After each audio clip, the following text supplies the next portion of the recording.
And welcome to the channel Jai Ho study. My name is Priyanshu Dubey.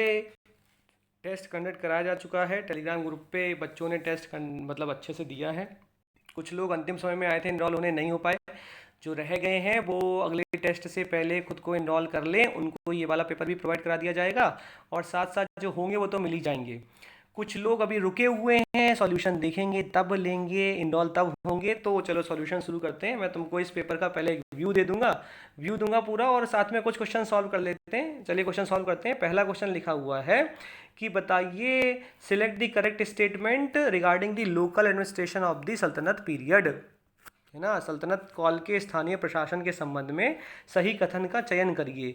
तो सही कथन क्या है? नंबर 1 लिखा हुआ है, प्रशासन की सबसे बड़ी इकाई इक्ता होती थी। एकदम सही कथन लिखा हुआ है। प्रशासन की सबसे बड़ी इकाई इक्ता होती थी।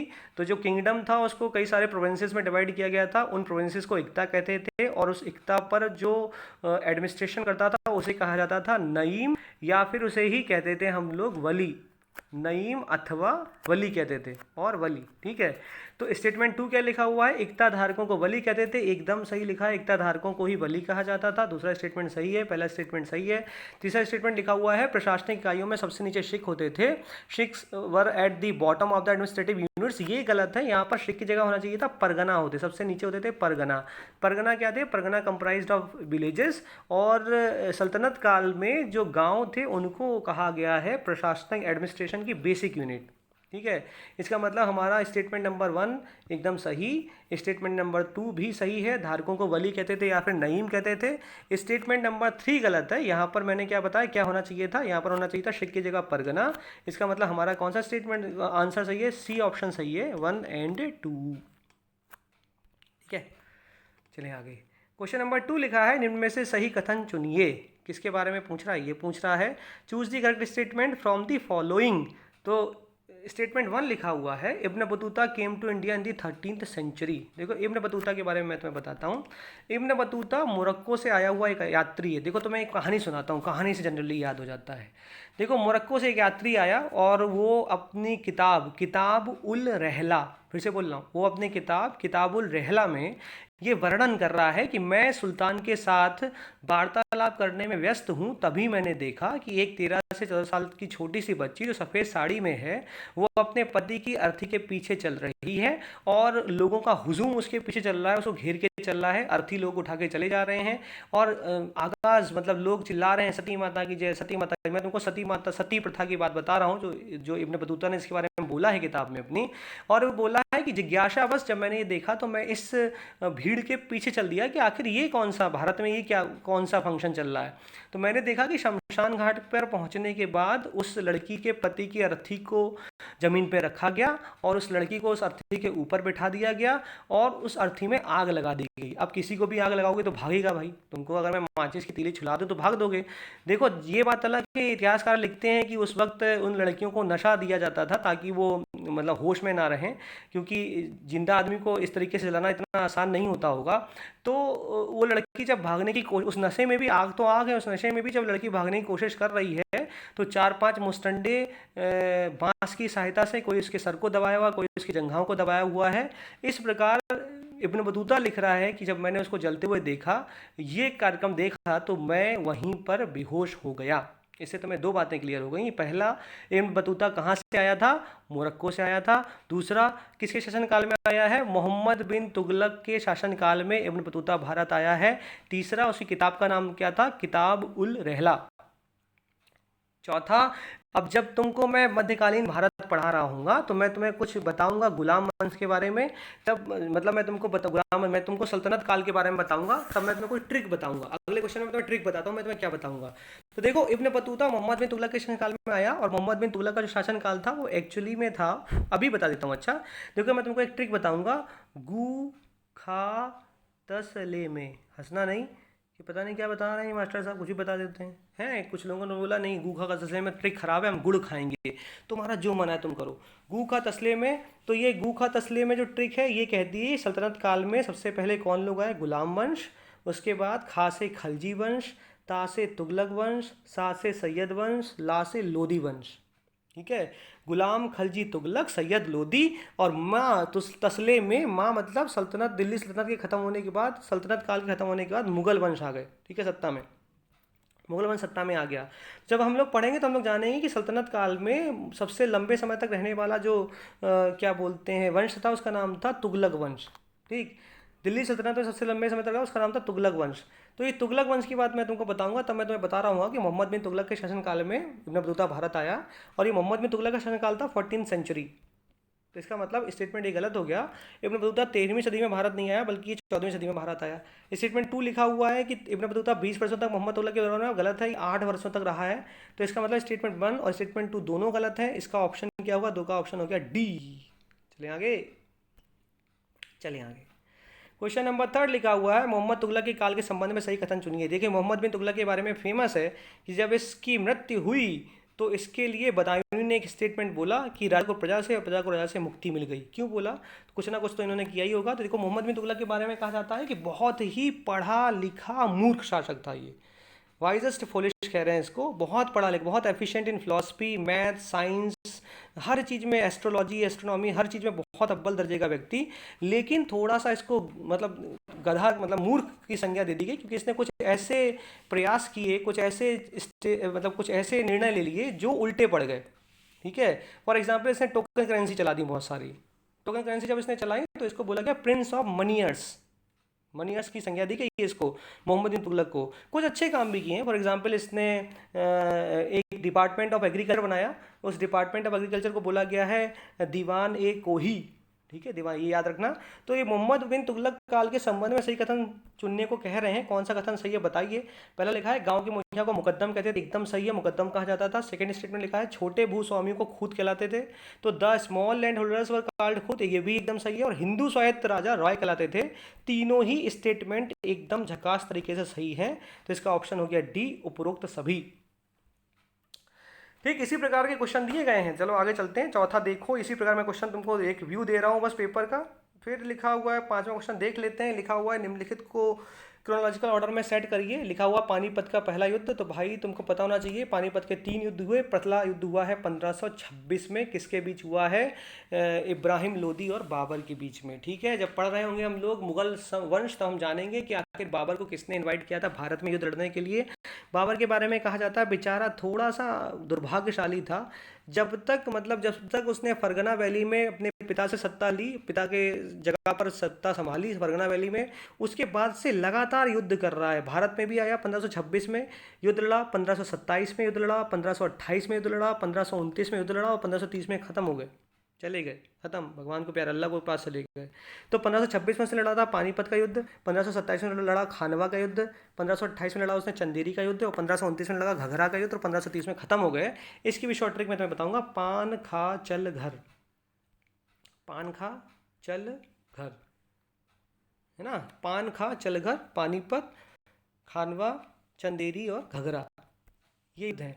तो पानीपत का युद्ध हुआ 1526 में। तो उसी के आगे लिख लेते हैं, पहले इसको मैं बिगाड़ दूं और उसके आगे मैं इसको लिख देता हूँ। ये है पानीपत का युद्ध 1526। ठीक। बिलग्राम का युद्ध, देखो बिलग्राम का युद्ध हुआ है 1540 में। बिलग्राम का बैटल हुआ 1540 में।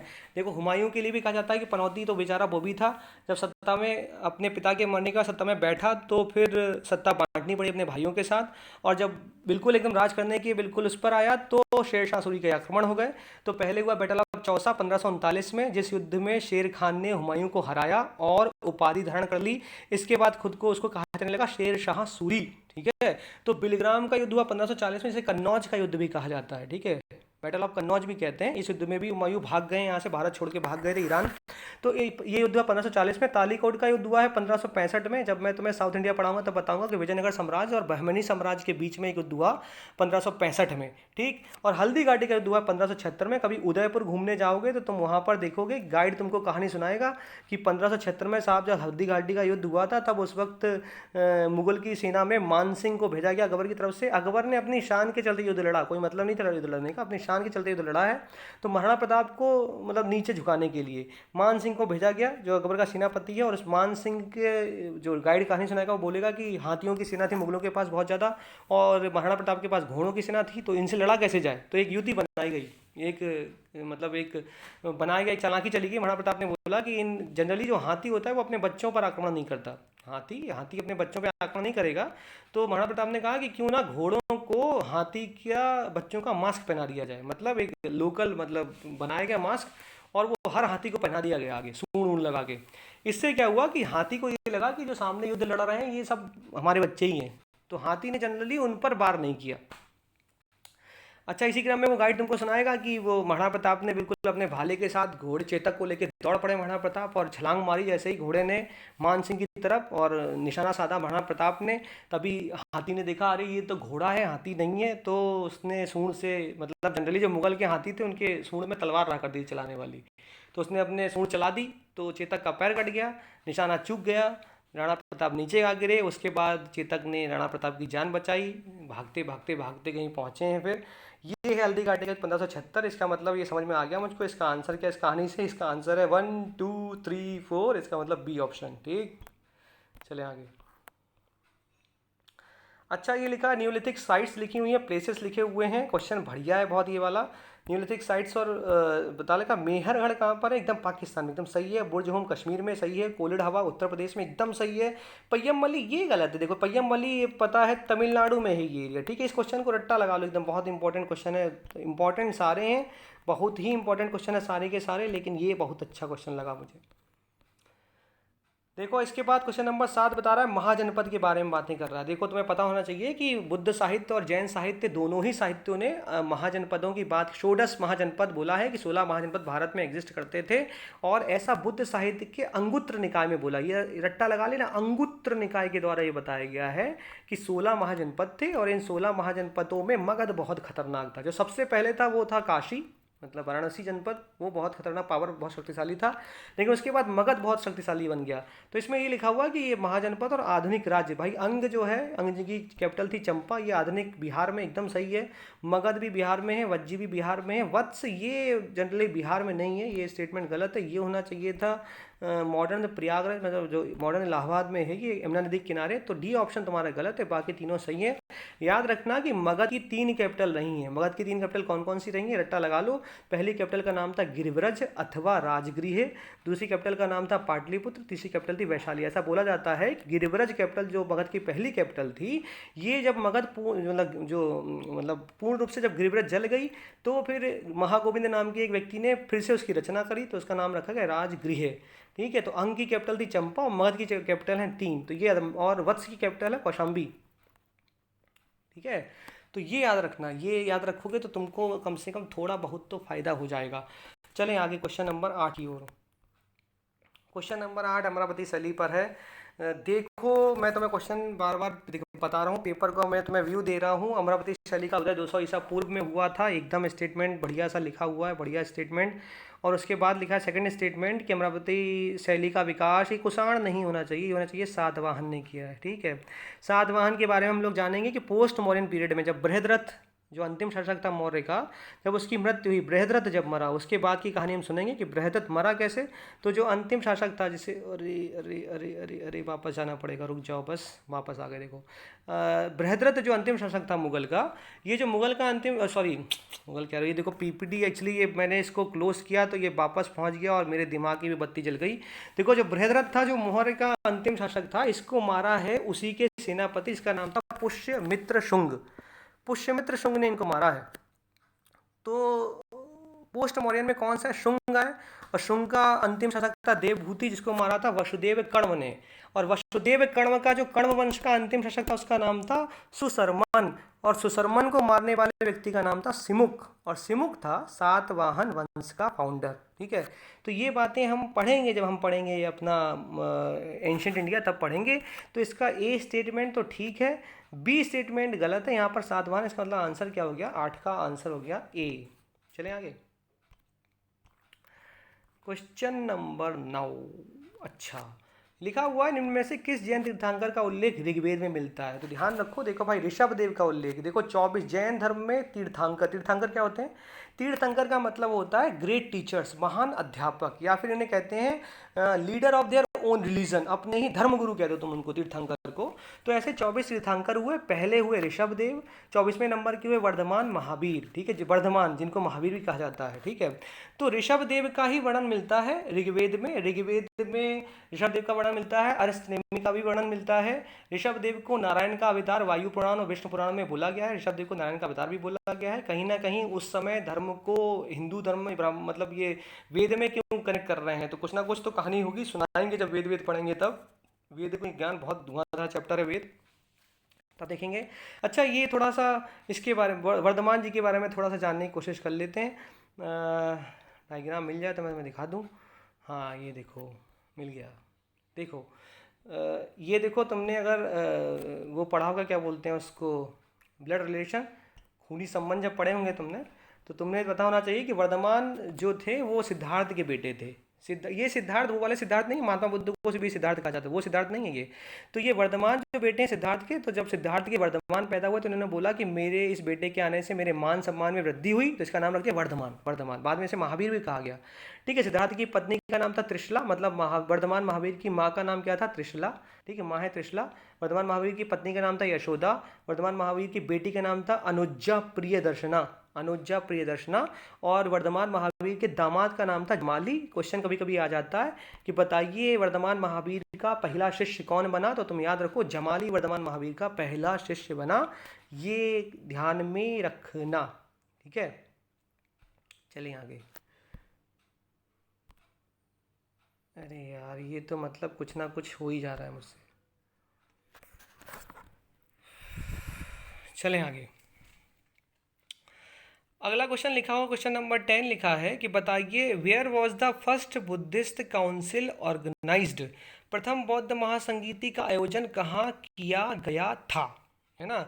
तो फिर भी इसकी एक शॉर्ट ट्रिक देख लेते हैं, छोटी सी शॉर्ट ट्रिक है। देखो शॉर्ट ट्रिक कौन सी है, शॉर्ट ट्रिक याद रखो, जीवन भर के लिए मैं तुम्हें याद करा रहा हूँ, आज के बाद तुम ये कभी नहीं भूलोगे। राम वाली पीली कोठी, राम वाली पीली कोठी, इसका मतलब ये क्रम है। बुद्ध की जो महासंगीति, जो बुद्ध की काउंसिल हुई हैं, वो सबसे पहली राम मतलब राजगृह में हुई, वाली मतलब दूसरी हुई वैशाली में, तीसरी पीली का मतलब तीसरी हुई पाटलिपुत्र में, और चौथी कोठी का मतलब चौथी हुई कुंडलवन में, कुंडलवन कश्मीर में। तो याद रखो राम वाली पीली कोठी, जो प्रथम बुद्ध महासंगीति हुई है वो हुई है राजगृह में। दूसरी कहाँ पे हुई, वैशाली, तीसरी पाटलिपुत्र, चौथी कुंडलवन। यहाँ पर क्या पूछा है, यहाँ पे पूछा है प्रथम कहाँ पर हुई, तो तुम बताओगे राजगृह, ठीक है। चलिए आगे। अगला क्वेश्चन तुम्हें दिख रहा है, पुर्तगालियों ने भारत में, अच्छा ठीक है। देखो इस तुम्हें स्टेटमेंट, सही स्टेटमेंट चुनना है। क्वेश्चन नंबर 11 की बात कर रहे हैं, सही स्टेटमेंट तुमको चुनना है। लिखा है कि पुर्तगालियों ने भारत में अपना पहला जो फैक्ट्री बनाई वो कन्नूर में, देखो कन्नूर में नहीं बनाई, जहाँ पर वास्को डी गामा पहली बार पहुँचा 1498 में। स्थान का नाम था कोच्चिन, केरला। वहीं पर ही अपनी फैक्ट्री पहले स्टैब्लिश करी पुर्तगालियों ने, तो ये कन्नूर नहीं कोच्चिन होना चाहिए। सेकेंड स्टेटमेंट लिखा है, पुर्तगालियों ने भारत में अपना दूसरा दुर्ग कोच्चिन में स्थापित किया। The Portuguese establish their second fort in India in Cochin ना, दूसरा उन्होंने कन्नूर में किया है। तो ये दोनों ही स्टेटमेंट गलत है, इसलिए आंसर हो गया डी। एक बात याद रखो और कि पुर्तगाल वही यूरोपियन कंपनीज के लोग हैं जो सबसे पहले आए और सबसे बाद में गए, ठीक है। इसी प्रकार पेपर में देख रहे हो, प्रथम कर्नाटक कार्नेटिक वार के बारे में पूछा गया है। पानीपत के युद्ध के संबंध में कौन से कथन सही है, ये भी पूछ लिया गया। थर्ड पानीपत का युद्ध पूछा गया। प्यारे प्यारे क्वेश्चन, बहुत छांट छांट के डाले गए हैं क्वेश्चन, इसलिए नहीं कि पहला पेपर था। जितने पेपर 15 से ऊपर पेपर होंगे सब में ये धांसू क्वेश्चन तुम्हें मिलने वाले हैं। सहायक संधि के बारे में भी, सब्सिडरी अलायंस, सब्सिडरी ट्रीटी के बारे में पूछ लिया गया तुमसे, चेरो के विद्रोह के बारे में पूछा गया। देखते जाइए आप धीमे धीमे। 1857 का रिवॉल्ट कौन से नेता किससे संबंधित है, अब देखो सबने पढ़ रखा है, लियाकत अली और क्या बोलते हैं ब्रिजेश कादिर और 3-4 नाम ना, कुंवर सिंह। लेकिन यहाँ क्या पूछ लिया इन्होंने, यहाँ पूछ लिया इन्होंने गोरखपुर के बताओ, सुल्तानपुर के बताओ, हैं तुम लोग याद करके बैठे हो, बरेली के याद कर रहे हो, हैं। तो देखो क्वेश्चन नंबर 19 का उपहार किस पुस्तक किसने लिखी है, सारे क्वेश्चन बहुत बढ़िया बढ़िया लिखे हुए हैं। ये लिखा है which of the following organisation was formed after the formation of Congress. अच्छा, अरे सिंपल सा, अभिनव भारत 1904 में बनाई गई। देखो सारे क्वेश्चन, जलियांवाला बाग कांड हत्या, अच्छा हो गए। ये 21वां क्वेश्चन लिखा है जलियांवाला बाग कांड। मैं तुमको जनरली उन क्वेश्चंस को बता रहा हूँ जो मुझे लग रहा है कि तुम आराम से, तुमको खुशी मिलेगी देख के कि अरे हाँ जो लोग रिपीट कर रहे हैं कई बार, या जो लोग पहली बार कर रहे हैं, देखो जलियांवाला बाग कांड हुआ है 1919, 13 अप्रैल 1919 को जलियांवाला बाग कांड हुआ है। तो इसमें इस जब ये हत्याकांड हो गया, जब ये मैसेकर हुआ, तो गांधी जी ने बोला it was my Himalayan blunder, यह मेरी हिमालय से भी बड़ी भूल थी। क्यों बोला? क्योंकि गांधी को लगता था कि अंग्रेज सब कुछ कर सकते हैं, मतलब हर चीज़, मतलब हड्डी तोड़ देंगे, उनकी टूट चुकी थी अफ्रीका में, जेल में बंद किया गया, मारा गया, सब कुछ किया गया, लेकिन गोली आज तक अंग्रेजों ने नहीं चलाई। तो गांधी ने बोला था कि जाओ जलियांवाला बाग में बैठो और वहां पर शांति के साथ सत्याग्रह करो। सत्याग्रह, गांधी जी का सत्याग्रह फेमस था। सत्याग्रह का मतलब था non violence, truth and love, प्यार का सहारा लेना है, सत्य बोलना और अहिंसा। अहिंसा कैसा? हिंसा नहीं करनी बिल्कुल भी। तो गांधी ने बोला जाओ बैठो, चाहे कुछ नहीं होने वाला, लेकिन वहां पर अंग्रेजों ने क्या किया? गोली चला, गोलियों से भून दिया, 1500 से 2000 लोग मार दिए गए। तो गांधी जी ने बोला कि it was my Himalayan blunder, ये मेरी हिमालय से भी बड़ी भूल थी। और साथ ही साथ जब ये बहुत ज़्यादा विरोध हो गया, विश्व में भी बहुत तहलका मच गया कि आपने बिना निहत्थे लोगों को इतने सारे को कैसे मार दिया, तो अंग्रेजों का कहना था विश्व से कि हम भारत में तानाशाही शासन जो है उसको कानून का नियम सिखाने जा रहे हैं। विश्व जब आफत मचा रहा है, तो अंग्रेजों ने कहा कि ठीक है, कमेटी बिठाते हैं। कमेटी बिठाई गई जलियांवाला बाग कांड हत्याकांड की जांच करने के लिए। कमेटी का नाम था हंटर कमेटी। हंटर कमेटी ने रिपोर्ट प्रस्तुत करी और बोला कि ओनली 379 पीपल वर किल्ड, कुल इतने लोग मरे, से ज़्यादा नहीं मरे। गांधी ने बोला इट, मतलब ये एक्चुअली जो ये रिपोर्ट है ये है ऑफिशियल वाइट वॉश, आधिकारिक रूप से बोला हुआ सफ़ेद झूठ। क्वेश्चन पूछ लेता कभी कभी कि बताइए गांधी ने किस रिपोर्ट के लिए बोला कि यह आधिकारिक रूप से बोली हुई सफ़ेद झूठ है? तो आंसर होता है उसका हंटर कमेटी के लिए गांधी ने बोला। ठीक है, तो जलियांवाला बाग कांड में कौन सी कमेटी बैठाई गई थी? नाम था हंटर कमेटी। चलिए आगे आगे चले। लिखा हुआ है अखिल भारतीय व्यापार संघ मतलब who was the first president of all India trade union Congress? Answer है ए, लाला लाजपत राय। जवाहरलाल नेहरू भी इसके अध्यक्ष रहे। ठीक, इकोनॉमी की भी बात की गई है, लॉरेंस कर्व के बारे में बात की गई है, फिस्कल पॉलिसी के बारे में भी बातें की गई हैं। इसके अलावा जनता के पास which of the following forms of currency express the currency available to the public? अच्छा, ये मनी सप्लाई की बात कर रहे हैं। याद रखो, जब तुम इकोनॉमी पढ़ोगे यहाँ पर किसी सर से, तो तुम्हें बताएंगे वो M0, M1, M2, M3। ये जो M1 है ये कहते हैं पब्लिक के पास मनी रहती है, इसे कहते हैं नैरो मनी। ठीक है, ये ध्यान रखना, सारी मनी तो पब्लिक के पास रहती नहीं है, तो इसको ध्यान रखना पड़ेगा। क्वेश्चन नंबर 26 लिखा हुआ है कि निम्न में से कौन सा पूंजी बाजार से संबंधित? Capital market. देखो, फाइनेंशियल मार्केट जो होता है वो दो तरीके का होता है, एक होता है मुद्रा बाजार, एक होता है पूंजी बाजार। एक होता है कैपिटल मार्केट, एक होता है money market. Money market generally छोटे टर्म के लिए होता है, 1 साल से कम टर्म के लिए होता है, और कैपिटल मार्केट लॉन्ग टर्म की बात करता है। तो जनरली देखो, मनी मार्केट में कौन कौन सी चीज़ें आती हैं? मनी मार्केट में आता है commercial paper, treasury bill, certificate of deposit. Share जो होता है ये जनरली कैपिटल मार्केट में आता है, लॉन्ग टर्म बात करता है, ये शॉर्ट टर्म की बात नहीं करता। शेयर कोई ऐसा नहीं कि 1-2 दिन में तुम कुछ कर लोगे, उससे फायदा उठा लोगे। अब क्वेश्चन नंबर 27 लिखा हुआ है अगर कैश रिजर्व रेशियो को बढ़ा दिया जाए तो बताइए इनमें से कौन सा परिणाम नहीं होगा? तो देखो, पहले तो कैश रिजर्व रेशियो समझो क्या होता है। कैश रिजर्व रेशियो का मतलब नाम से समझ में आ रहा होगा तुम्हें, नकद आरक्षित अनुपात का मतलब बैंक अपने टोटल डिपॉजिट का कुछ परसेंटेज RBI के पास, सेंट्रल बैंक के पास रखेगा, ऐसी शर्त है। तो हम एक एग्जाम्पल के द्वारा समझते हैं कि क्या होगा क्या नहीं होगा। हम समझते हैं, ये मान लेते हैं B1, ये बैंक है B1, और ये बैंक अलग अलग महीनों में, हम तुमसे बात कर रहे हैं इस बैंक की, मतलब ये बैंक है मान लीजिए मई में, तो ये बैंक है जुलाई अगस्त में, वही सेम बैंक लेकिन अलग अलग टाइम पीरियड में हम बात कर रहे हैं। और ये RBI बैठे हुए, RBI ने क्या बोला? CRR के द्वारा बोला, कैश रिजर्व रेशियो के द्वारा बोला है RBI ने कि तुम्हें अपने टोटल, तुम B1 तुमको, और ये सेमी बैंक है ना, कि तुमको अपने टोटल डिपॉजिट का कुछ परसेंटेज हमारे पास रखना पड़ेगा। तो हम मान के चलते हैं कि एक बार बोला RBI ने इसको 4%, मतलब किसी महीने बोला गया 4% तुमको डिपॉजिट रखना है, और 2-3 महीने बाद बोला कि नहीं हम CRR में परिवर्तन करते हैं, हम इसको अब कर रहे हैं 10%। समझना, प्यार से समझना, धीमे धीमे। इसका मतलब अगर मैं कहूँ कि बैंक के पास यहाँ पर 100 रुपये थे और इस बैंक के पास भी उसी मंथ में अलग अलग अलग किसी महीने में 100 रुपये हैं, तो मैं तुम्हें समझाने की कोशिश कर रहा हूँ, 100 रुपये मान के, एक फिक्स वैल्यू मान के। तो अगर बैंक ने 4% RBI को दे दिया, तो इसका मतलब बैंक के पास कितना बचा है? 96 रुपये। तो यहाँ पे लिख लेते हैं 96 रुपये।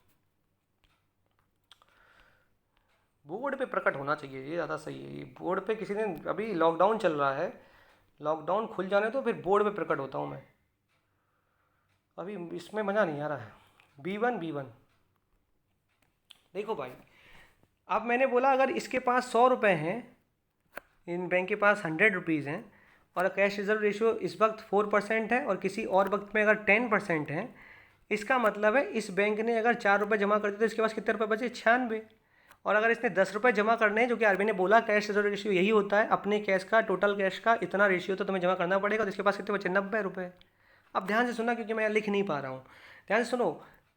इस बैंक के पास एक समय है 96 रुपये और जब कैश रिजर्व रेशियो 10% कर देगा तो बचे हैं इसके पास 90 रुपये। ठीक, तो तुम खुद बताओ, जब बैंक के पास ज़्यादा पैसा होगा, उसके टोटल डिपॉजिट 96 रुपये इसके पास एक समय में, और एक समय में उसके पास टोटल डिपॉजिट है 90 रुपये, तो जब उसके पास 96 रुपये है तब वो ज़्यादा बांटेगा, या फिर जब उसके पास 90 रुपये है तब वो ज़्यादा बांटेगा? तो तुम खुद सोचो, जब तुम्हारी जेब में पैसा ज़्यादा होगा तभी तो तुम ज़्यादा फेंकोगे, और जब पैसा कम होगा तो तुम बचाओगे।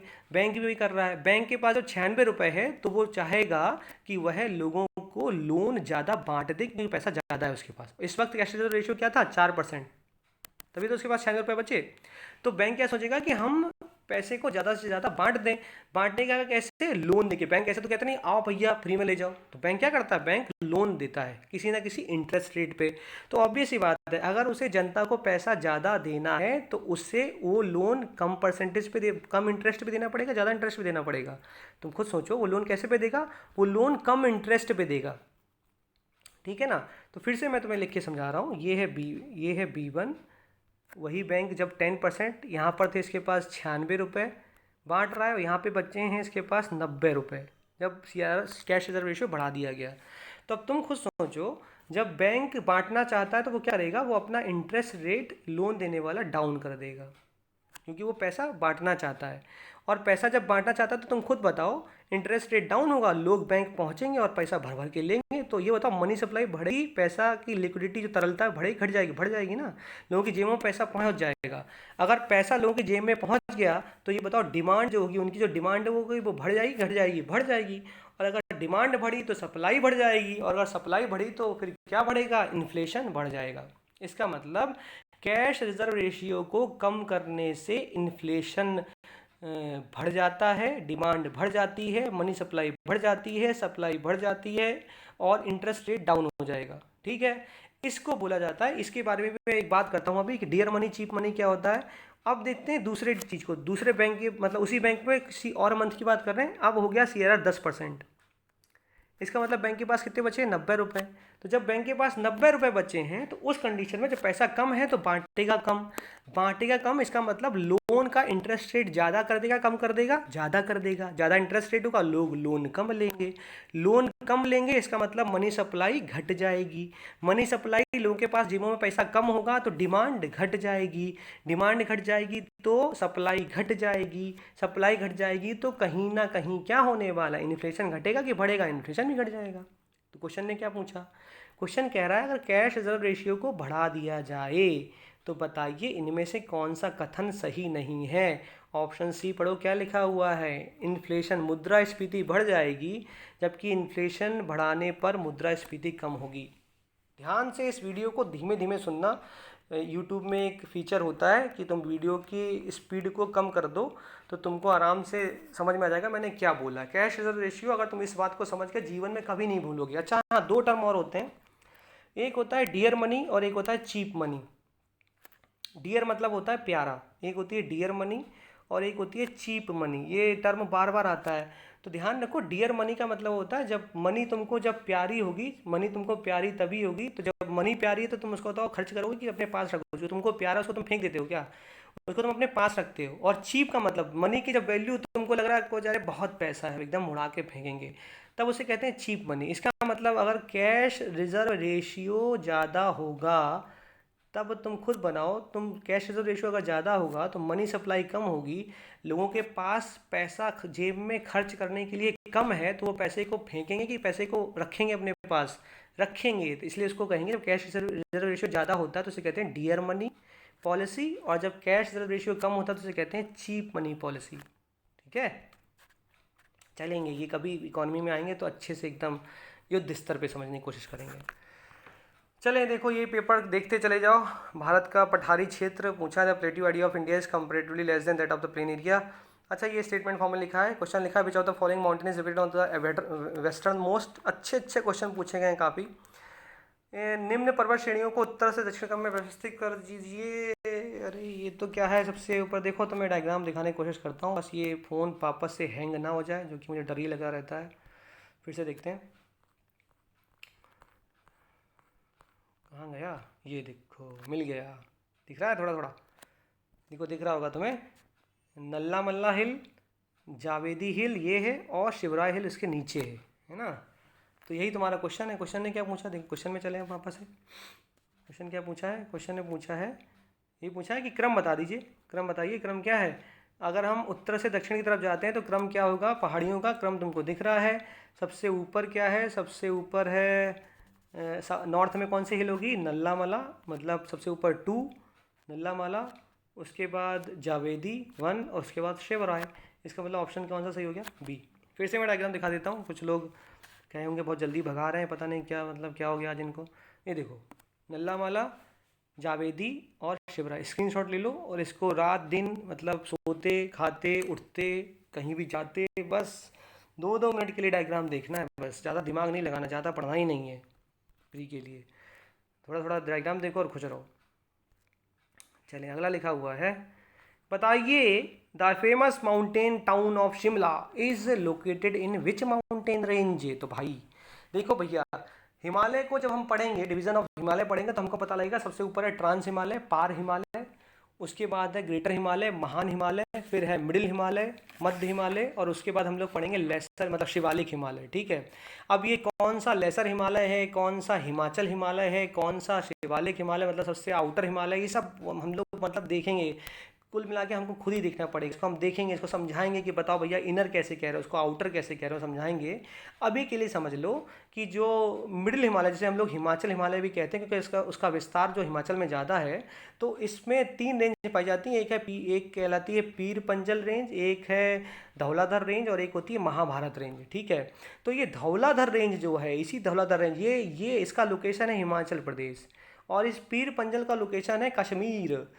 ठीक है, ये महाभारत है नेपाल।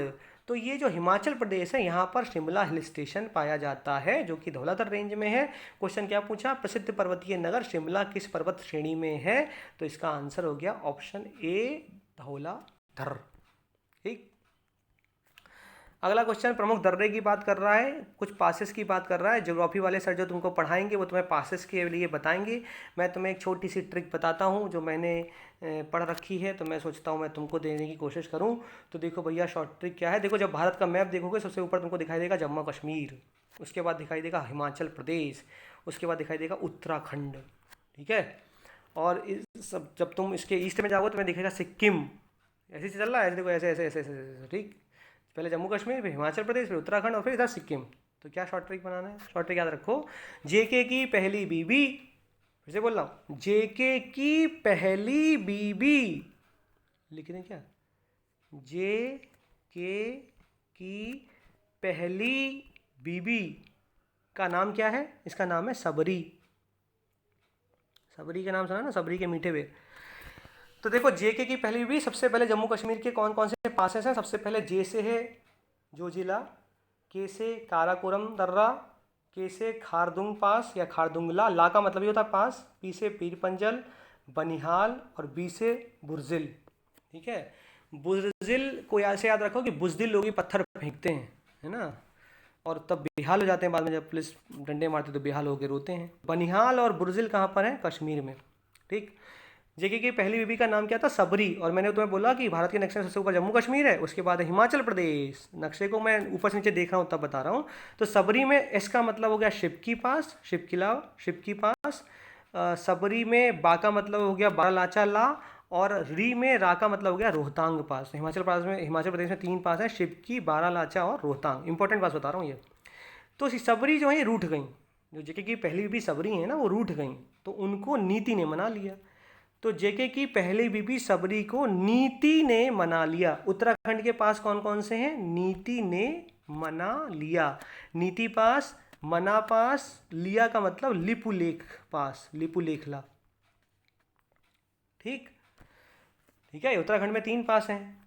और फिर सिक्किम में आते हैं, सिक्किम की शॉर्ट ट्रिक है नई सड़क। इसका मतलब नई सड़क मतलब नई से याद रखो बस, भाई सिक्किम तो नया राज्य जुड़ा ना हमारे में, तो सिक्किम में याद रखो नाथुला, नाथुला दर्रा है, और है जेलेपला दर्रा। ठीक है। तो अब आते हैं क्वेश्चन पे। क्वेश्चन में पूछा गया रोहतांग दर्रा हिमाचल, एकदम सही, मैंने तुम्हें बताया जेके की पहली बीबी सबरी, सबरी सबरी में एस शिप की पास, बारालाचा और आर से रोहतांग हिमाचल प्रदेश। जिलेबला सिक्किम में तुम्हें बता चुका हूँ, जिलेबला सिक्किम में है, नाथुला नाथुला सिक्किम में है। बॉमडिला उत्तराखंड, क्या मैंने तुम्हें उत्तराखंड में बॉमडिला बताया? देखो उत्तराखंड में तुमको 3 पास बताए हैं कि नीति को मना लिया, तो नीति पास, मना पास और लिपुलेखला पास, ये 3 पास हैं, ठीक है। और अंतिम ऑप्शन लिखा हुआ दिफू दर्रा, ये कहाँ अरुणाचल प्रदेश, याद रखो। बॉमडिला बिमला बॉमडिला बुमिला और दिफू दर्रा ये तीनों ही अरुणाचल प्रदेश में है।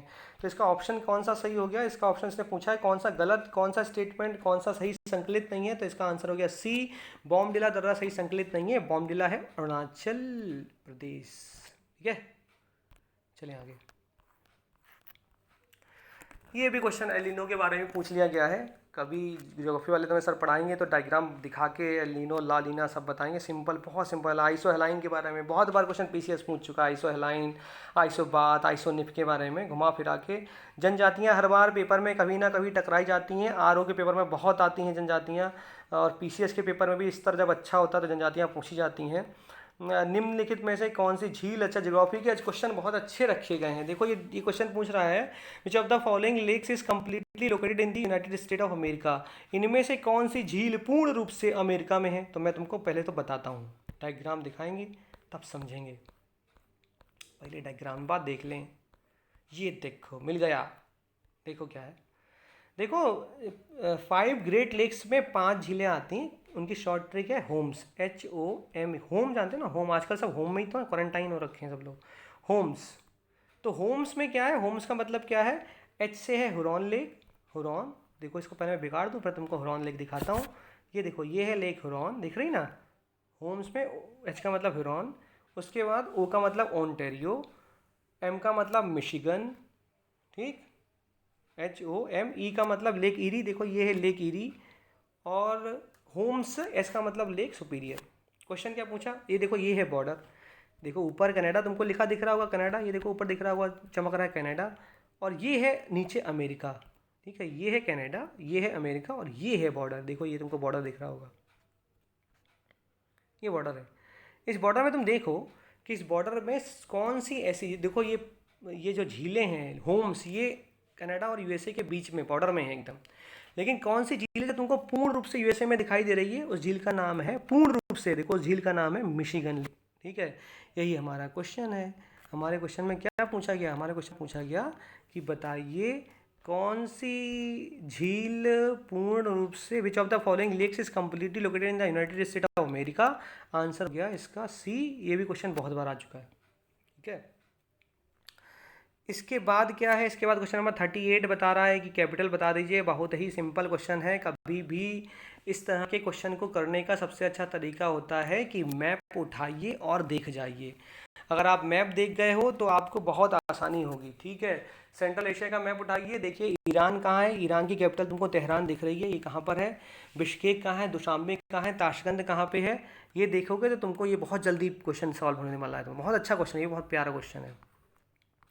39 क्वेश्चन लिखा हुआ है, बताइए किस देश की सीमा एड्रियाटिक सागर से स्पर्श नहीं करती। जनरली तुमको सबकी ट्रिक मिल जाएगी, इसकी ट्रिक नहीं मिलने वाली। तो देखें पहले तो डायग्राम, एड्रियाटिक सी कहीं मैंने ले रखा है क्या, ये देखो ये एड्रियाटिक सी ले रखा, दिख रहा है तुमको ये एड्रियाटिक सी, अरे चले जाओ भाई, दिख रहा है ना। तो देखो एड्रियाटिक सी में कौन कौन सी हैं, इटली है ना, इटली दिख रहा है, क्रोएशिया दिख रहा है, बोस्निया एंड हर्जगोविना दिख रहा है, मॉन्टेनिग्रो दिख रहा है, अल्बानिया दिख रहा है।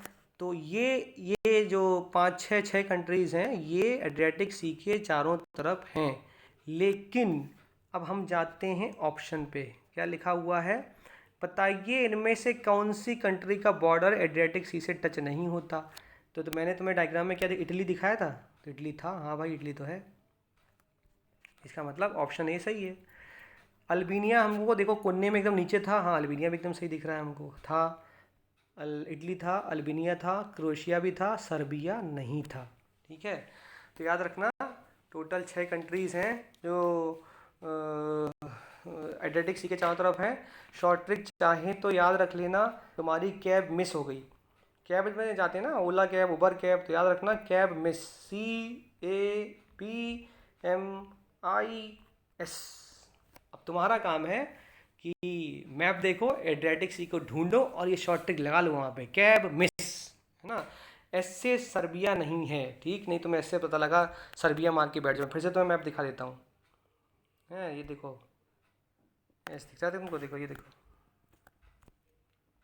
दिख रहा, ये स्लोवी, एस से स्लोवेनिया है, देखो ये देखो स्लोवेनिया, यहाँ पे टिक मार, ये देखो स्लोवेनिया, ये है स्लोवेनिया, ठीक है, सर्बिया नहीं है इससे। चलें आगे, तो तुम अपना मतलब डायग्राम उठाना और उसमें ट्रिक लगा देना, कैब मिस, तुम्हारी कैब क्या होगी, मिस हो गई, ठीक। बहुत प्यारी प्यारी शॉर्ट ट्रिक हैं हर चीज़ की, सर ने बाल्टिक सी की बताई हुई है अपनी शॉर्ट ट्रिक, बहुत अच्छी बताई हुई है। अच्छा, क्वेश्चन नंबर 40 लिखा हुआ है, लेवेंटर यूरोप में चलने वाली एक स्थानीय पवन है। Levanter is a local wind in Europe, एकदम सही है ये ऑप्शन, बहुत ही सही ऑप्शन है ये, एकदम सही लिखा हुआ है, क्वेश्चन आंसर सही है। Its direction is from west to east, दोनों ही इसके दोनों सी सही है। देखो इसको मैं तुम्हें दिखाने की कोशिश करता हूँ, शायद अगर मेरे पास डायग्राम होगा तो मैं तुम्हें दिखा दूंगा। कहीं हो यहाँ, ये देखो ये लोकल मेडिटेरेनियन विंड्स हैं, ये लोकल मेडिटेरेनियन विंड्स है। मैं बता रहा हूँ ना, जब आप पेपर कर रहे हो और उसके बाद अगर आपको सॉल्यूशन में डायग्राम दिख जाता है थोड़ा बहुत, तो बड़ा खुशी मिलती है। जनरली पेपर मतलब दिमाग में चिपक जाते हैं ये आंसर, छूटते नहीं कभी। अब देखो तुम्हें लेवेंटर दिख रहा होगा, देखो लेवेंटर कहाँ दिख रहा है, मैं तुम्हें डायग्राम से दिखाता हूँ लेवेंटर कहाँ है, दिख रहा है कहीं, ढूंढो लेवेंटर अगर मिल रहा है, देखो ये लिखा है लेवेंटर, देख रहे हो। तो ये लोकल विंड्स हैं, मेडिटेरेनियन विंड्स हैं ये जनरली।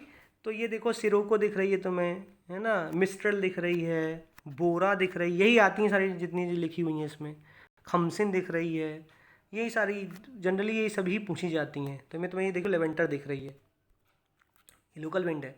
तो स्टेटमेंट ए क्या लिखा, यही तो लिखा है, levanter is a local wind in Europe, एकदम सही स्टेटमेंट। और स्टेटमेंट बी क्या लिखा है, स्टेटमेंट बी लिखा हुआ है, स्टेटमेंट बी कह रहा है कि its direction is from west to east, एकदम सही, इसकी जो डायरेक्शन है वो वेस्ट टू ईस्ट है। देखो अगर ये डायरेक्शन की बात करूँ तो ये हो गया वेस्ट और ये हो गया ईस्ट, ठीक है। आते हैं आगे, लिखा हुआ है कि बताइए ब्लैक सॉइल के संबंध में कौन सा स्टेटमेंट काली मृदा के संबंध में सही कथन। 41वां क्वेश्चन कह रहा है, choose the correct statement regarding black soil. तो this soil is formed from basaltic lava, एकदम सही है ना, इसे कॉटन सॉइल भी कहते हैं। इंटरनेशनल अगर बात करूँ, अंतर्राष्ट्रीय स्तर में इसको कहते हैं चेरनोजिम सॉइल, पता है ना तुमको, चेरनोजिम सॉइल। और लिखा हुआ है सेकंड स्टेटमेंट कि ये मृदाएं केवल महाराष्ट्र मध्य प्रदेश में पाई जाती हैं। इसका डायग्राम मैं तुम्हें दिखाता हूँ, एक जीवन भर के लिए दिमाग में इसको छाप लो, बिल्कुल मत भूलना, बार बार यही डायग्राम तुम्हारे दिमाग में चमकेगा और कुछ नहीं होगा। तो इसको चमका लो, देखो ये मिट्टी का डायग्राम तुमको दिख रहा होगा, ये देखो काली मिट्टी है, ये काली मिट्टी वो कह रहे हैं कि सिर्फ महाराष्ट्र मध्य प्रदेश में, जबकि मुझको तो यहाँ गुजरात में भी दिख रही है ना।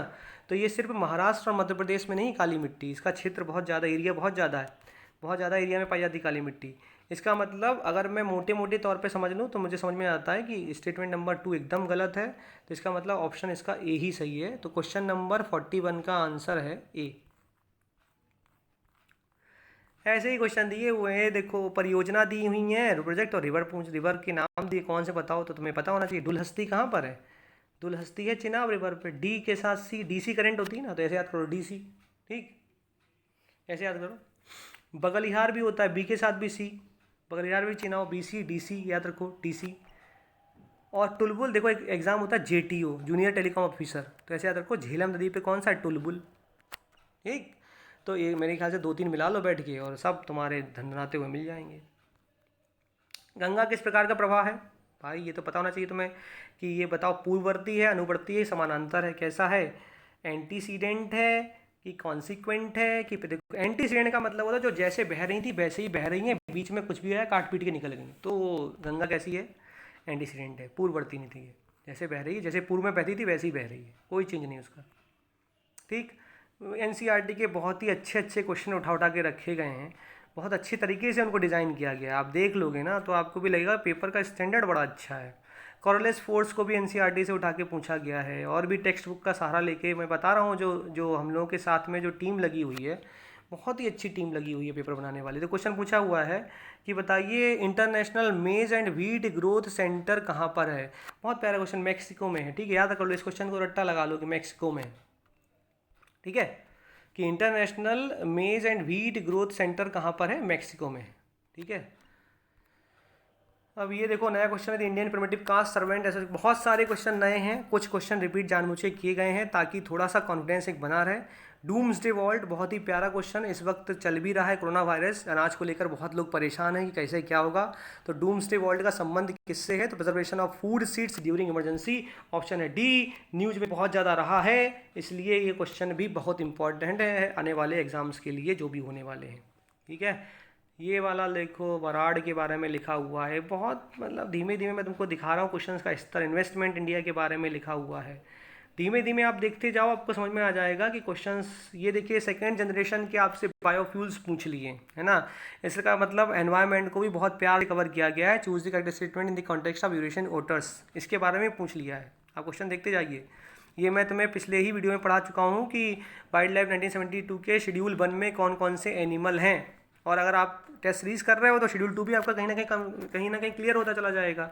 लिखा हुआ है दोहा समझौता, रिसेंटली अभी हाल में ही समझौता हुआ, ये बहुत फेमस न्यूज़ है। तुम्हें याद होगा शायद, तो कि पिछले कई सालों से तालिबान और अमेरिका में संघर्ष चल रहा है, तो दोहा में लोग मिले और इन लोगों ने एग्रीमेंट साइन किया, शांति समझौता, लेकिन ये एग्रीमेंट अभी फेल हो चुका है। तो दोहा समझौता जो रिसेंटली न्यूज़ में वो है अमेरिका तालिबान। ठीक है, करंट अफेयर भी बहुत अच्छे से कवर किया गया है। लाल पांडा कहाँ, रेड पांडा, अच्छा मैं तुमको बता चुका हूँ, ये पिछले वीडियो में तुम्हें बताया है कि red panda wild life protection act के शेड्यूल 1 में पड़ा हुआ है। ठीक, ये भालू नहीं है, ये पाया जाता है सिक्किम, अरुणाचल प्रदेश, पश्चिम बंगाल, मेघालय, चारों जगहों पे पाया जाता है। ठीक है, तो ये भी ध्यान रखना। सारे बेसिक क्वेश्चन जो लग रहा है कि तुम पेपर को देखो, 2019 का पीसीएस का पेपर देखो और इस पेपर को देखो, तुमको लगेगा बड़ी सिमिलरिटी टाइप की है। सारे क्वेश्चन अच्छे क्वेश्चन, 2-2 लाइन के क्वेश्चन, ऐसे क्वेश्चन उठा के दिए हैं, स्टेटमेंट के क्वेश्चन बना के दिए हैं, सिंपल पुट कर दिया, फैक्ट एकदम रख दिया। देखो फैक्ट पूछते हैं इन्होंने, बताइए when was the United nation human right council formed, कब बनाई गई, तो बताओ कब बनाई गई। मैं तो टिक मार दिया 2006, है ना। हड़प्पा शहर की बहुत ही अच्छा बैलेंस्ड पेपर बनाने की कोशिश की गई है ना। ये देखो करंट अफेयर क्वेश्चन लिखा हुआ है कि बताइए according to the world university ranking 2020 which university of India has topped in the Indian university, तो IIT बॉम्बे। देखो वर्ल्ड यूनिवर्सिटी की जो रिपोर्ट है 2 संस्थाएं निकालती हैं, ये QS वाली रिपोर्ट पूछी गई है जनरली, तो इसका आंसर है IIT बॉम्बे। अगर यहाँ पर लिखा होता ना एक और निकालती है, द टाइम्स हायर एजुकेशन निकालती है वर्ल्ड यूनिवर्सिटी रैंकिंग, अगर वो पूछते तो यहाँ आंसर होता IIC बेंगलोर। हिंद महासागर आयोग के संबंध में क्या सही कथन है, भाई it was establish under the Victoria agreement, एकदम सही है। देखो हिंद महासागर का मैं तुम्हें डायग्राम दिखाने की कोशिश करता हूँ, मुझे समझ में आता होना चाहिए एक डायग्राम। ये देखिए, ये देखिए, ये देखिए, ये है इंडियन ओशन कमीशन। कौन कौन से हैं ये, इसमें देश हैं जो सेचल्स है, कोमोरोस है, मेडागास्कर है, रीयूनियन आइलैंड है, याद रखना ये रीयूनियन आइलैंड एक्चुअली में फ्रांस की टेरिटरी है, और मॉरिशस है। ठीक है, तो जो इसको इंस्टीट्यूशनलाइज किया गया इंडियन ओशन कमीशन को, इसको इंस्टीट्यूशनलाइज किया गया था सेचल्स में। ठीक है, विक्टोरिया एग्रीमेंट के थ्रू ये संस्था बनी हुई है। तो स्टेटमेंट 1 लिखा हुआ है it was establish under the Victoria agreement, एकदम सही, और स्टेटमेंट 2 लिखा है it was establish on the island of Seychelles. ठीक है, अभी हाल में क्या हुआ, शायद जनवरी 2020 में भारत ने एक ऑपरेशन चला, से बोला ऑपरेशन वेनिला, है ना। तो तुम्हारा काम है कि तुम गूगल करके ढूंढो ऑपरेशन वेनिला क्या है और वेनिला आइलैंड कौन से होते हैं, ढूंढ लो, तुमको फ़ायदा होगा। वेनिला आइलैंड का संबंध है इस इंडियन क्या लिखा हुआ है इंडियन ओशन कमीशन से।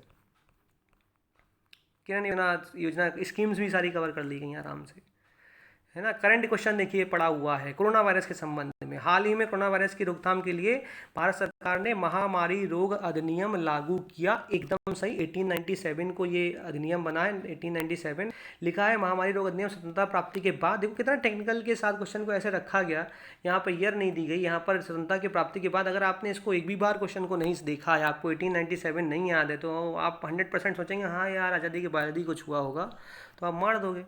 तो इसका आंसर क्या है, सी। नीचे क्वेश्चन लिखा है कि बताइए यंग साइंटिस्ट प्रोग्राम, अच्छा अभी युविका स्टार्ट हुआ था ना, जो भारत सरकार की एक विज़न है, संसाधन को लेकर कुछ विज़न है उन लोगों का, तो जय विज्ञान जय संसाधन ऐसा कुछ विज़न है उन लोगों का। तो ये युवा वैज्ञानिक कार्यक्रम इसरो के द्वारा ही चलाया गया है, युविका, जय विज्ञान जय अनुसंधान, याद आ गया। जय विज्ञान जय अनुसंधान, ये विज़न है सरकार का, और इसके अंतर्गत ये युविका प्रोग्राम चलाया गया इसरो के द्वारा। ठीक, युविका यही है, 65 का आंसर है बी। सारे क्वेश्चन सब जगह, ये देखो स्कीम कवर की गई, नेशनल क्रच स्कीम को कवर कर लिया गया, इसेंशियल कमोडिटीज़ जो चल रही हैं इस वक्त उसको भी कवर किया गया है। लिखा है इम्प्लीमेंटेड इन 1955, फिर लिखा है under the ministry of health. अब कैसे तुम सोचो कमोडिटीज़ मिनिस्ट्री ऑफ हेल्थ में कहाँ से होंगी, है ना? तो इसका मतलब एक स्टेटमेंट सही है, एक स्टेटमेंट गलत। प्यारे प्यारे क्वेश्चन देखते रहो, मैं धीमे धीमे स्लाइड कर रहा हूँ इसलिए ताकि तुमको एक बार उन्नत भारत अभियान 2.0 का संबंध बहुत ही अच्छा, जिसने करंट पढ़ के रखा होगा, दुनिया भर के वीडियो नहीं देखे होंगे, बहुत ही छोटे छोटे वीडियो देख के रखे होंगे, उसको समझ में आ गया होगा कि उन्नत भारत अभियान 2.0 एक्चुअली में कम से कम 5 गांवों को उच्च शिक्षण संस्थानों से जोड़ने वाला अभियान है, ये उन्नत अभियान 2.0। ठीक है, अब देखिए पोर्टल के बारे में पूछ लिया, इंडियन कल्चरल पोर्टल के बारे में पूछ रखा है, सारे क्वेश्चन के बारे में धुआंधार एकदम आग लगाई हुई है। ग्रीन को रेटिंग सिस्टम हॉल ही में कैसे, एकदम लेवल को बढ़ा के पूछे, पेपर में लेवल को एकदम बढ़ाया गया है जानबूझ के, ताकि आप लोग उसी स्तर से तैयारी करें। जब इस लेवल तक पहुंचेंगे तो नीचे क्वेश्चन बहुत आसानी से सॉल्व होते चले जाए। अभी तक मैं 75 क्वेश्चन में पहुंचा हूं, और कम से कम कुछ नहीं तो मुझको 30 से 35 क्वेश्चन ऐसे दिख चुके हैं जो एकदम मुझे लग रहे हैं कि एकदम मतलब बहुत बढ़िया क्वेश्चन लग रहे हैं, देख समझ में आ रहे हैं। कुछ क्वेश्चन रिपीट किए गए जानबूझ के ताकि आपको थोड़ा मोटिवेशन मिलता रहे, वरना आप कहीं डर डरा के भाग दें कि नहीं यार पता नहीं क्या पढ़ना, समझ में नहीं आ रही। देखिए नेशनल पार्क को करवा दिया, किस राज्य में कौन सा नेशनल पार्क है, वैली ऑफ फ्लावर पूछा है। बांदीपुर मैंने कल अपने स्लाइड में ही बोल रखा है, बांदीपुर नेशनल पार्क कर्नाटक में है, तो इसका मतलब यही गलत है, बाकी सब सही स्टेटमेंट दिख रहे हैं हमको तो, है ना? देखते रहिए। अब ये देखिए टाइगर रिजर्व को इन्होंने वो करा दिया, मैचिंग कराई है कि बताइए टाइगर रिजर्व मैचिंग बता दीजिए कहाँ कहाँ, पेरियार कहाँ पर है, केरला में है, दम्फा कहाँ पर है, तड़ोबा महाराष्ट्र में, मैचिंग करा लीजिए बैठे, डम्पा मिजोरम में है। हाथी रिजर्व के बारे में सब कुछ कवर किया जा रहा है। कुल मिला के मेरा ये कहना है हर चीज़ इस पेपर में कवर है। साइंस भी बहुत अच्छे स्तर से कवर की गई है, ज्योग्राफी भी उस स्तर से कवर की गई कि आपको बस मतलब पेपर को देने के बाद एक दिमाग में हलचल मची रहनी चाहिए कि भैया पढ़ा तो है, क्यों नहीं कर पा रहे हैं। बस देख पढ़ा है, ये सबने पढ़ा होगा, लेकिन बस ये कि क्वेश्चन ये सॉल्व नहीं हो पाएगा। अब जैसे ये क्वेश्चन है राष्ट्रीय वायु गुणवत्ता मापदंड, अगर ये आपने इसके चीज़ों को याद नहीं करके बैठा है तो आप 100% गलत मार्क के आएंगे, इसको तो आपको याद करना ही पड़ेगा। मैं भी इस पर टॉपिक बनाऊंगा तो इसको पढ़ाऊंगा हमसे। ठीक, बेसल कन्वेंशन के बारे में पूछ लिया, हर चीज़, हर एक सिंबल चीज़, alpha diversity, beta diversity, gamma diversity, हर एक चीज़ को, हर एक स्तर को छूने की कोशिश। IUCN की लिस्ट, कहाँ मुख्यालय है, कौन क्या चीज़ है, सब पूछा गया, सब चीज़ों कवर किया गया। ठीक है ना? ऐसे ही क्वेश्चन आपको दिखेंगे सारे के सारे क्वेश्चन इसी प्रकार से एक बेहतरीन क्वेश्चन रखने की कोशिश की गई है। फिजिकल चेंज, केमिकल चेंज क्या होते हैं, सब कुछ जो क्वेश्चन IAS में आ चुका है, क्वेश्चन आपको जो 99 दिख रहा है IAS का आया हुआ क्वेश्चन है एकदम, ये इसी प्रकार रखा हुआ है। तो IAS के क्वेश्चन को भी इसमें रखा गया है। एक एक क्वेश्चन के बेहतरपन को आप देखिए, समझिए, कोशिश करिए। थोड़ा सा देखते हैं कहीं पे क्या पॉलिटी क्वेश्चन को देखो, दालों में कौन सा प्रोटीन पाया जाता है, सब कुछ दिया हुआ है ना? कौन सा नगर गोमती नदी के तट पर, ले गोमती नदी के तट के लोग पूछे हुए, बताइए जो रहते हैं यहाँ के आसपास, सब बता दें। जौनपुर की स्थापना किसने की थी भाई? तो जौनपुर को याद रखो, जौनपुर जौना खान की याद में फिरोज शाह तुगलक के द्वारा बनाया गया था ना, जौनपुर जौन खान की याद में फिरोज शाह तुगलक के द्वारा। ठीक, उत्तर प्रदेश को भी कवर किया गया है, सेक्स रेशियो या फिर सेंसस को भी थोड़ा बहुत कवर किया गया है। रेगुलेटिंग एक्ट मैंने अपने पिछले वीडियो में तुमको पढ़ा दिया है, तो मैं तुमको क्वेश्चन इसका कराता हूँ। क्वेश्चन लिखा हुआ है रेगुलेटिंग एक्ट 1773 के रिगार्डिंग इनमें से कौन सा करेक्ट नहीं है, मैं तुम्हें पढ़ा चुका हूँ। स्टेटमेंट 1 लिखा है the governor of Bengal become the governor general of, एकदम सही, पहला पॉइंट एकदम सही। मैं तुम्हें मेरे वीडियो को जाके देखिए, वहाँ पर ये क्वेश्चन तुमको दिख जाएगा, मैं पढ़ा चुका हूँ। सेकेंड पॉइंट लिखा है supreme court was establish in Calcutta in 1774 under this act, एकदम सही है। मैं तुमको बता चुका था कि वहाँ पर एक चीफ जस्टिस था, 3 अदर जजेस थे। सी स्टेटमेंट लिखा है the supreme court had 1 chief justice and 7 other जजेस, यही स्टेटमेंट गलत है, यहाँ पर होना चाहिए 3 अदर जजेस। एलिजा एमपे के बारे में तुमको वहाँ पे बताया हुआ है, और इसी एक्ट के द्वारा बोला गया था कि जो कंपनी के सर्वेंट्स हैं वो किसी भी प्रकार की घूस नहीं लेंगे और ना ही प्राइवेट बिजनेसेस करेंगे। ठीक है, संविधान सभा की, अरे सारे क्वेश्चन एक से एक पेपर से उठाए हुए हैं, सारे क्वेश्चन बेहतरीन बनाने की कोशिश की गई, सब क्वेश्चन बेहतरीन है। आर्टिकल सारे कवर कर लिए गए, देखते जाइए। आप क्या आपातकाल के समय बताइए, जर्मनी से लिया गया है ये जो हम लोग पढ़ते हैं, suspension of fundamental rights during emergency. ठीक है, ये प्रस्तावना प्रियम्बल को भी कवर किया गया है। प्रियम्बल बहुत ही ज़्यादा इंपॉर्टेंट एक चीज़ है जिसको कम से कम सबको याद होना चाहिए कि इसमें कितनी मतलब कितनी समता, कितनी समता की बात की गई है, कितनी मतलब आप जब आप प्रियम्बल को पढ़ोगे ना, we the people of India having solemnly resolved to constitute India into, तो उसको मैं तुमको शॉर्ट ट्रिक बताऊंगा उसकी भी याद करने की। जब मैं तो प्रियम्बल पढ़ाऊंगा तो मैं तो शॉर्ट ट्रिक पढ़ाऊंगा, सो से डियर, और भी कई शॉर्ट ट्रिक, जलेफी है ना। सो से डियर क्या है, सॉवरेन, सोशल, सो सेकुलर, डेमोक्रेटिक, रिपब्लिक, और जलेबी में क्या है, जस्टिस, सब बताएंगे, लिबर्टी, इक्वलिटी, फ्रेटर्निटी, इंटीग्रिटी, रटाएंगे एकदम धुआंधार। अभी देखते जाइए, यही सब क्वेश्चन है। आर्टिकल 19 में पूछा गया है। अब ये देखिए आर्टिकल 19 में क्या पूछ लिया गया है। आर्टिकल 19 में पूछ लिया गया है कि कौन सा इसमें नहीं है। तो यहाँ पे एक शॉर्ट ट्रिक तुम याद रखो, सैम एक इंग्लिश नाम है, सैम रिसाइड्स पोलैंड, मिल जाएगी ये शॉर्ट ट्रिक, हर जगह मिल जाती है।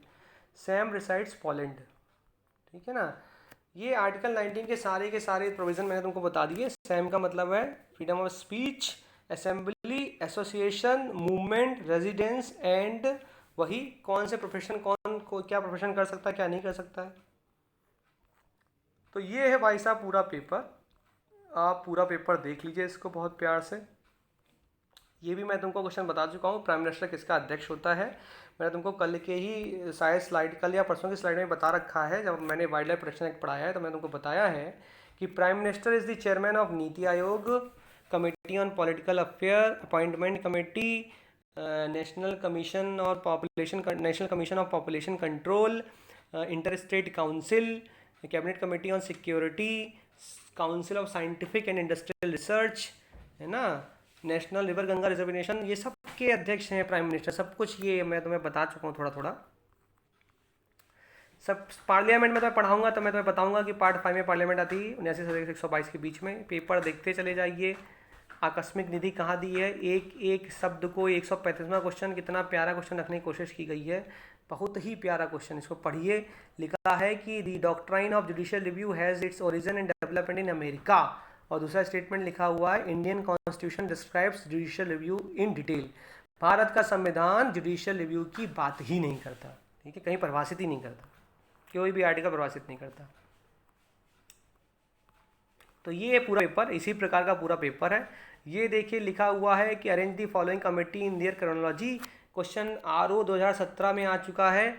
ये क्वेश्चन जानबूझ के पेपर से क्वेश्चन रखे गए हैं, कुछ 2-3 जानबूझ के, ताकि आपको एक मोटिवेशन मिलता रहे, और बाकी क्वेश्चंस का स्तर बहुत बेहतरीन रखा गया है।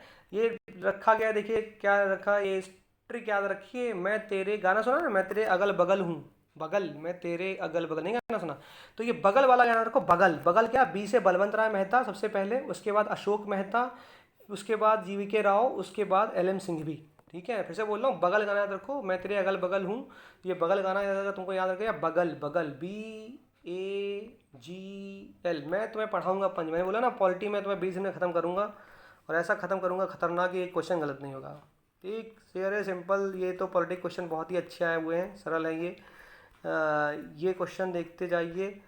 ये वन देखिए, मैंने बोला आपको सेंसस के बारे में बातें की गई हैं, देखिए सेंसस के बारे में बात की गई है।